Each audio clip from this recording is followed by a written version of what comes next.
What if I told you the guy who outplayed the Beatles at 17 never stopped chasing that first hit? Rick Derringer didn't fade, he just kept shape-shifting, tearing through rock, blues, jazz, wrestling anthems, and even Weird Al Yankovic's rise, like a hired gun with a golden trigger finger. His heart gave out, but the catalog still loaded. Here's how Rick Derringer carved his name across 6 decades of sound. Like, subscribe, thank you. Rick Derringer was born Richard Dean Zeringer on August 5, 1947 in Salina, Ohio, and raised in the quieter town of Fort Recovery. His dad, John Otto, worked the rails as a section foreman on the nickel plate, while his mom, Janice Levine Thornburg Zeringer, helped anchor the household. But the spark didn't come from school or radio, it actually came from the kitchen. Rick's uncle, Jim Thornburg, a local guitar hero in Ohio circles, played one day in front of young Rick, and that was it. No second guessing, no backup plan. Rick knew the guitar was going to be his way forward. He got his first electric guitar at 9. Most kids that age were still figuring out a baseball glove. Rick was already gigging bars with Uncle Jim,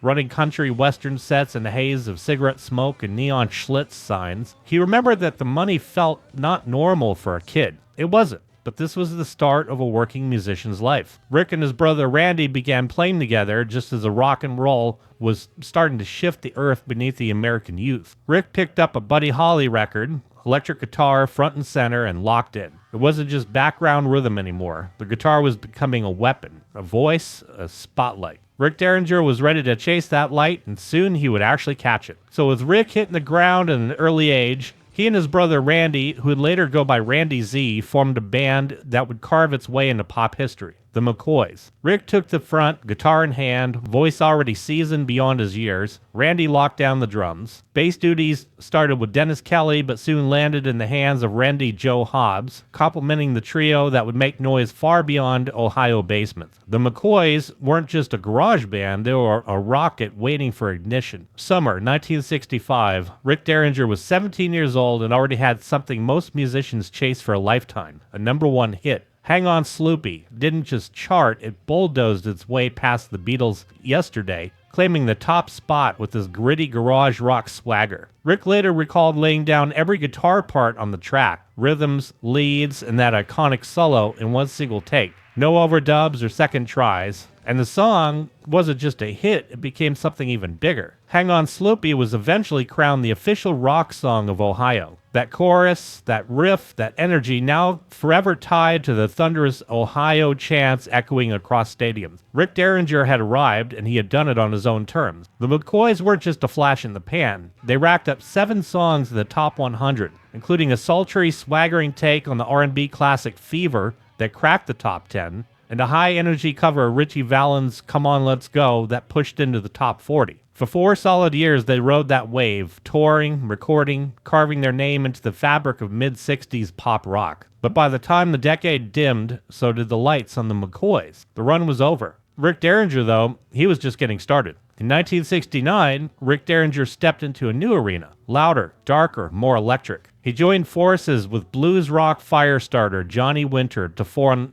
Johnny Winter and, the "and" being a sly nod to the former McCoys, backing Winter's explosive lead. For Derringer, it was totally feeling like fate. He called it his destiny. It wasn't a sideman gig. Derringer became the engine behind some of Winter's most powerful work, playing, singing, writing, producing. He was all over Johnny Winter and, released in 1970, and a searing follow-up, Johnny Winter and Live, 1971, where the band hit full throttle. And then came Still Alive and Well, the comeback album for Johnny, produced by Derringer with a steady hand and a sharpened ear. And that same year, 1971, Rick also appeared on Edgar Winter's White Trash, burning the candle at both ends and somehow coming out brighter. He played on the records, and he also shaped them. Rick Derringer remains the only producer to touch every gold and platinum record that either Winter brother ever released. And Rick's bond with the Winter brothers only tightened. After lighting up stages with Johnny, he dove headfirst into Edgar Winter's world, joining Edgar Winter's White Trash full-time. He produced their gold-certified live album, Roadwork, and took the mic on the band's 1971 self-titled album, showing off his vocal chops alongside his signature guitar fire. The collaboration leveled up again when Derringer became a founding force in the Edgar Winter group. On the 1972 breakout They Only Come Out at Night, Derringer served double duty, performer and producer. The result? A platinum smash that unleashed two monster tracks into the bloodstream of American rock. Frankenstein, a full-on, insane instrumental juggernaut, bulldozed its way to number one, and Free Ride with its carefree pulse followed close behind. Derringer's fingerprints were everywhere, crafting, shaping, pushing that sound forward. He had already written and produced Still Alive and Well for Johnny.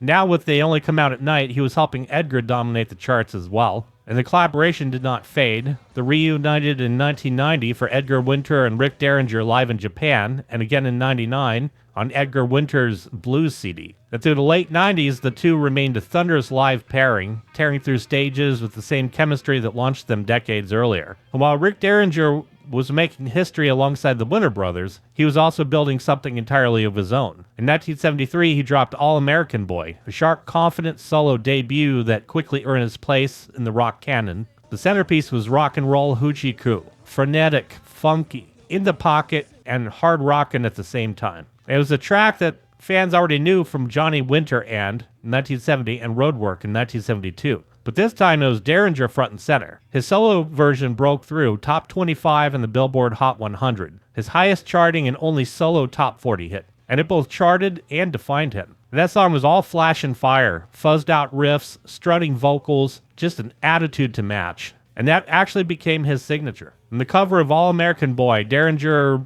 posing with that vibrant red Stratocaster added another layer of connection. It wasn't just any guitar, it was Johnny Winter, and the ties between them ran deep. And critics later called the album sadly neglected, but nobody questioned its power. And Derringer didn't stop there. He followed up with Spring Fever in 1975, Guitars and Women in 79, Face to Face 1980, Good Dirty Fun in 1983, and the last one marked a creative jolt featuring the track Shake Me and a full-blown music video to match. Even as the trend shifted, Derringer kept pushing, loud, fast, with something to prove. And Rick Derringer's catalog didn't stop at rock. It stretched deep into blues and veered unexpectedly into more of a smoother jazz, all without losing its edge. Across more than 25 albums, he chased every sound that stirred him. In the 90s, he dug into the blues with Back to the Blues in 93, Electra Blues in 94, Blues Deluxe in 98, Jackhammer Blues in 2000, raw, honest records that revealed just how deep his roots really ran.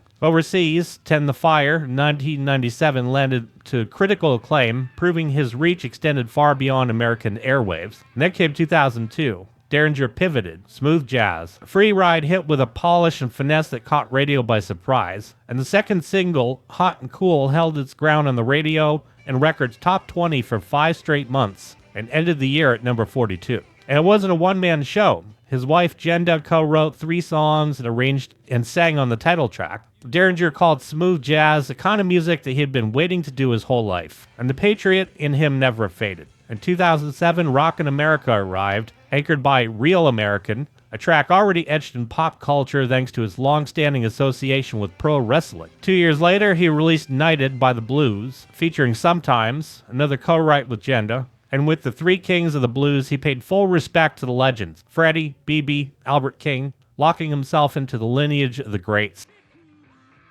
This was no victory lap, it was a full-throttle second act. In 1976, Rick Derringer took full control of the wheel and launched a new chapter under a bold, no-frills banner, Derringer. This was his band, his name, his sound, and he filled it with heavy hitters before they even knew they were heavy. Neil Giraldo would later become Pat Benatar's secret weapon. Vinny Appice, just a kid then, would go on to thunder behind Black Sabbath and Dio. Myron Gumbacher, Danny Johnson, Kenny Aronson, they were all in the trenches with Derringer, cutting their teeth and their names into rock's concrete. They dropped 4 albums in 3 years. Derringer, 1976, set the tone. Sweet Evil, 1977, followed, co-written with hitmaker Cynthia Whale and journalist-turned-lyricist Larry Sloman. And then came If I Weren't So Romantic, I'd Shoot You in 1978, a title that said everything you needed to know about where Derringer might have been creatively. Bold, unpredictable, and swinging. But for many, that crown jewel is Derringer Live, 1977. 8 tracks, all fire, no filler. It captured the power of the band at its peak, blistering solos, crowd energy, every note dragging sparks. And by the end of the decade, Rick stepped away from the band format, dropping the name Derringer and pressing forward under his own. The run was short, just 3 wild creative years, but the impact struck. In 1996, Required Rocking compiled the highlights, a reminder of a band that came in fast, burned hot, and left a mark. But Rick Derringer didn't just front bands, he was a secret weapon behind the scene. Throughout the 70s and 80s, he became a go-to session guitar player, trusted by some of the biggest names in the business. His tone, timing, instincts landed him on records with Alice Cooper, Richie Havens, Todd Rundgren, Steely Dan, Cyndi Lauper, Barbra Streisand, Kiss, Bonnie Tyler, Madam X, Air Supply, and Mason Ruffner. No genre lines and no limits. He played on Steely Dan's Showbiz Kids from Countdown to Ecstasy in 1973, Chain Lightning from Katy Lied, 1975, My Rival from Gaucho. And Derringer remembered those sessions as smooth. Fagen and Becker, known for chasing sonic perfection, usually just queued up the track and told him to bring some blues into it. And he did. Beyond the front work, he helped Donald Fagen land a record deal in '72. And Todd Rundgren wasn't just a collaborator, he was a neighbor, a recurring fixture in Derringer's creative orbit. The list of names he worked with reads like a cross-section of music's most eclectic hitmaker, and Derringer moved between them effortlessly, always showing up and delivering. Rick Derringer's fingerprints are all over one of the most dramatic power ballads of the 80s, Air Supply's 1983 smash, Making Love Out of Nothing at All. So my noble viewer, place it in your mind, envision Frankenstein, Rock and Roll Hoochie Coo, and now bam, Making Love Out of Nothing at All. That one was written by Jim Steinman and driven by orchestral firepower, and it detonates with Derringer's climatic guitar solo. He later called it his favorite solo of all time. And that connection with Steinman didn't end there. In 1984, Derringer laid guitar down on Barbra Streisand's brooding cover Left in the Dark, another Steinman-penned epic. Around the same time, he was also on the road with Cyndi Lauper, co-writing material with her, all while picking up steady work for New York's top jingle houses, carefully crafting the soundtracks to 1,000 commercials behind the scene. So yes, even the corporations used him to add that particular oomph so that they could get their important brand messaging out there. In 2001, Derringer locked in with bassist Tim Bogert and drummer Carmen Appice, his old bandmates for the DNA project, Party Tested, later reissued in 2011, and later formed the power trio Derringer, Bogert, and Appice, DBA. Their record, Doing Business As, dropped on Steamhammer Records with all three sharing vocal duties, writing credits, and instrumental fire. Just three lifers throwing down one more time. Between 2010 and 2014, Rick Derringer found himself back on the global stage, this time with a Beatle. He joined Ringo Starr and his all-star band for 3 massive world tours, first in 2010 and 11, then again from 2011 to 2014. Rehearsals kicked off in June 2010 and the shows rolled out across Europe, Russia, South America, Mexico, and the US. And Derringer stood shoulder to shoulder with a stacked roster. Wally Palmer, Edgar Winter, Gary Wright, Richard Page, Greg Bissonette, all heavy hitters in their own right. Greg, quite literally, as he played in David Lee Roth's solo band. Then in 2013, he stepped into another guitar-laced spotlight, Peter Frampton's Guitar Circus. Derringer shared the bill with Titans, B.B. King, Don Felder, Leslie West, and Steve Lukather. No gimmicks, just legends trading licks on stage, and Derringer could throw down with the best of them. And Rick Derringer wasn't just a performer, he had a producer's ear and instinct as well. In the mid-80s, he made one of the most unlikely and lasting discoveries of his career, Weird Al Yankovic. Derringer produced Yankovic's first 6 albums between 83 and 89, giving Al's parody universe a razor-sharp sound that elevated it from novelty pop to pop culture dominance. These records housed hits like Eat It and Fat, brilliant send-ups of Michael Jackson tracks that exploded thanks to Derringer's slick professional touch. Yankovic has repeatedly credited Derringer as the foundational figure in his early success, and the industry agreed. Derringer walked away with 2 Grammy Awards, Best Comedy Album for In 3D, which included Eat It, Best Video for Fat. Eat It hit #1, driven by a scorching guitar solo that mimicked none other than Eddie Van Halen's work on Beat It, so well that it actually raised eyebrows. According to Derringer, Van Halen once told them that he got that style from the Rick Derringer Band's own Danny Johnson, a full circle moment of mutual influence. Beyond Yankovic, Derringer left his mark as a producer on several of his own records, including All-American Boy and Derringer, as well as Edgar Winter's White Trash and the Definitive Collection. His production work never felt like an afterthought. It was part of the architecture that made these albums land with force. Also, in the mid-80s, Rick Derringer stepped into a new arena, literally, Through his friendship with Cyndi Lauper, he got pulled into the booming world of professional wrestling. Alongside Jim Steinman, Derringer helped shape the wrestling album in 1985 for the World Wrestling Federation. He produced the entire record, a collection of entrance themes and promo tracks for WWF stars at the height of wrestling's pop culture takeover. And the standout was Real American, co-written with Bernard Kenny and performed by Derringer himself. Meant originally for a tag team, the U.S. Express, it became Hulk Hogan's iconic entrance anthem, a riff-driven track that thundered across arenas and TV screens. But the track didn't stay in the ring. It echoed across political rallies, soundtracked Obama's entrance at the 2011 White House Correspondents' Dinner, even surfaced in It's Always Sunny in Philadelphia. It became larger than wrestling, all-purpose American battle cry. And Derringer followed up with contributions to 1987's Piledriver, the wrestling album 2, including the theme for Demolition, a tag team as bombastic as the track bearing their name. In 2017, Derringer revisited Real American, re-recording it with updated lyrics, changing Fight for the Right of Every Man to Fight for the Rights of Everyone, and promoted it during a guest spot on Alex Jones's InfoWars radio show. His 80s production resume didn't stop there. He produced 3 songs for the 1984 Tom Hanks comedy Bachelor Party, and even crossed over to the Japanese rock scene, producing for the Komodo Band. It was a decade of unexpected turns, and Derringer kept finding new stages to storm. In his later years, Rick Derringer's music turned inward, toward faith, family, personal conviction. He found harmony not just in chord changes, but in collaboration with those closest to him. Alongside his wife Jenda, Brenda Jean, and his daughter Mallory, he formed the Derringers, releasing a string of albums steeped in Christian themes and family warmth. Aiming for Heaven in 2001, Winter Wonderland in 2004, We Live 2008, all emerged from Panda Studios' production, blending gospel, jazz, pop, through voices bound by family and belief. Some credits also include contributions from his kids, Lori and Marty, pulling the full family into the mix. In 2013, Derringer and Jenda pivoted to the Asia Project. After Jenda discovered that the 2 highest-selling songs globally were Chinese, the couple rebranded as Ricky Wu and Jenda 2, recorded their versions of Mouse Loves Rice and Seasons of Waiting, chasing a new audience in an unexpected market. And Derringer's passion stretched beyond music. A lifelong baseball fan, he teamed up with former MLB players Tom Seaver and Gary Redus in 2017 for a version of Take Me Out to the Ball Game. That same year, he hit the road under the Hippie Fest banner with Vanilla Fudge, Mitch Ryder, and Badfinger. In 2019, he contributed a searing solo to an anti-bullying rendition of Hang On Sloopy by the Love Love Kids, bringing his earliest hit full circle, this time in service of a cause. In 2023, he and Jenda released Rock the Yacht, a ballad-heavy, pop-leaning record that marked his final known album. And even as musical trends shifted, Derringer never stopped evolving, still recording, still performing, still showing up. His schedule listed tour dates as recently as July 29th of 22. On the personal side,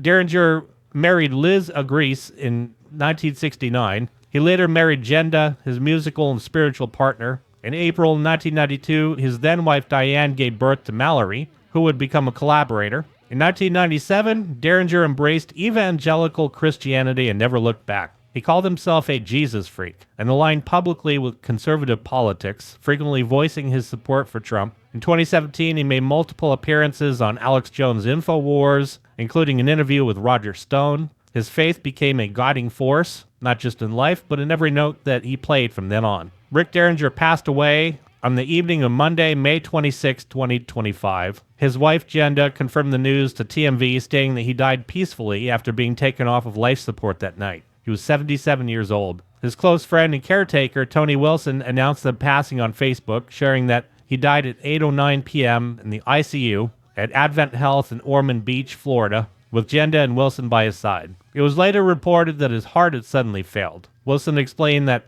Derringer had undergone a triple bypass 2 months earlier and been recovering pretty well. Over the weekend, he seemed totally fine, but then on Monday night, as he was reaching for his favorite pillow before bed, he went into what Wilson described as some sort of shock. He was rushed to the hospital where he later died. And Jenda remembered how positive and upbeat he had been since the surgery, holding on to hope and still full of plans. The end came quickly and quietly, after a life spent chasing around sound and just laying it down. But Rick Derringer leaves behind a legacy as wide-ranging as it is indelible. He was more than just a guitar player, he was a guitarist's guitarist, a voice that cut through eras, a producer who knew how to harness chaos and make it sing, a writer who moved effortlessly between blistering riffs and tender phrasing. His fingerprints are all over rock, pop, jazz, metal, parody, pro wrestling, everything in between in one way, shape, or form. He was inducted into both the Guitar Player Hall of Fame and the Long Island Music Hall of Fame. Eddie Van Halen used to show up at Rick Derringer band gigs, not as a peer, but as a fan. Rock and Roll Hoochie Coo became more than a song. It actually became a rite of passage, immortalized in Dazed and Confused in 1993, and blasted across classic rock radio ever since. On the surface, it's a party anthem. Beneath that, it's a declaration. Love letter to the life he never stopped chasing. Derringer never hesitated to lend his talent to causes he believed in. Benefit concerts, anti-bullying campaigns, faith-based outreach. He used his platform with intention. His catalog is vast, collaborations endless, and his impact impossible to pin down to one genre, one decade, or one style. And the music is still there. The influence is still echoing. Rick Derringer played it like it all mattered, and for him, it always did. To my subscribers, thank you. You are freaking awesome. If you haven't had a chance to subscribe yet, strap on that subscribe button and kick out a bit of Frankenstein on it. Then reach over, strap on that like button, kick out some Hoochie Coo, join the family, and I want to thank you so much for watching.